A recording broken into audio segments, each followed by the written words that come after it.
welfare in all aspects of life by meeting its promises and remaining a listening government in its response to people's needs. Last week, we addressed the issue of passports. We need to clarify further that Kenyans have complained of delayed issuance of passports, and I wish to confirm that the problem is being addressed. The problem has persisted because of delayed supply of 34-page passport booklets, which normally goes for 4,550 Kenya shillings.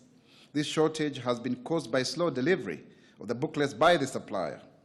The documents are usually printed outside the country for security reasons, leaving only applicants' biodata to be printed locally upon application. A consignment of the booklets is on the way and will land in the country soon, and the problem will be a thing of the past. We believe so. In the meantime, as I had said earlier, those with urgent need for a passport are advised to apply for the 50-page passports, which this applies in plenty. And of course, remember, we said very clearly there are 70,000 uncollected passports last week. So that should have, of course, reduced, because if people heeded what we said, we keep on insisting they should go and pick those passports. Now, on the issue of ID issuance, the government is also aware of the problem of acquiring identity cards by eligible youth, which has been caused by a court order suspending the production of the third-generation identity cards. An appeal has been made on the case. As we speak, 600,000 applicants for the cards are pending at the civil registration offices countrywide, even as another 684,000 IDs lie uncollected by the applicants across the country. So 600,000 new applicants, another 684,000 not yet collected. So you can see there is a balancing out, and please, people should collect this.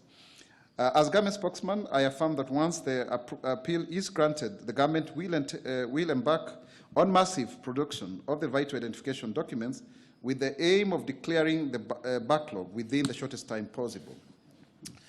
The government appeals to those yet to collect their documents to do so in order to avoid inconveniences in the official issuance of this very important document. And also, I think to clarify that this is a problem that government is not happy about, because like those students who are supposed to get HELB loans and they have not yet gotten their IDs, then it becomes a difficult issue.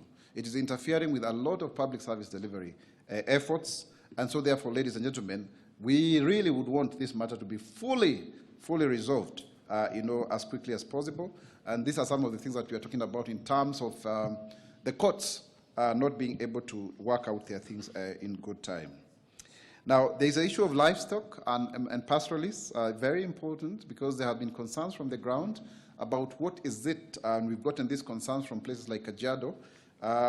What is the program actually to buy this livestock by government? How do you facilitate livestock agriculture?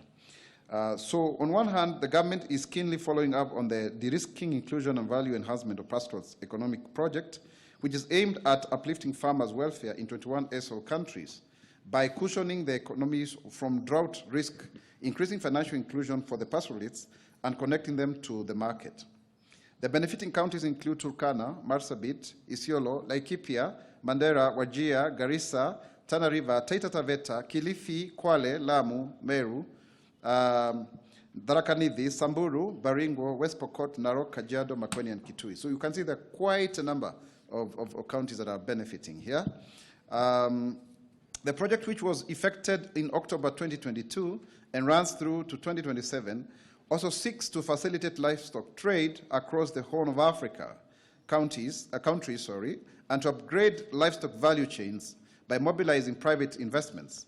It has financial support for the World Bank, with Kenya being supported by a credit of Kenya shillings US dollars 140 million, which is about 16.082 billion, going by the recent exchange rate. So you can see a big 16 billion to support farmers is available, livestock farmers, so that then we are able to have them benefit from what we promised as Kenya Kwanza government.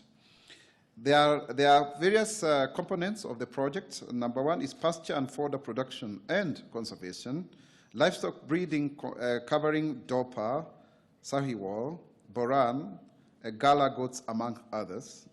Livestock finishing through institutions of feedlots and fattening, establishment of abattoirs. Abattoirs are slaughterhouses, this is a French word. for facilitation of meat production and processing of both local and international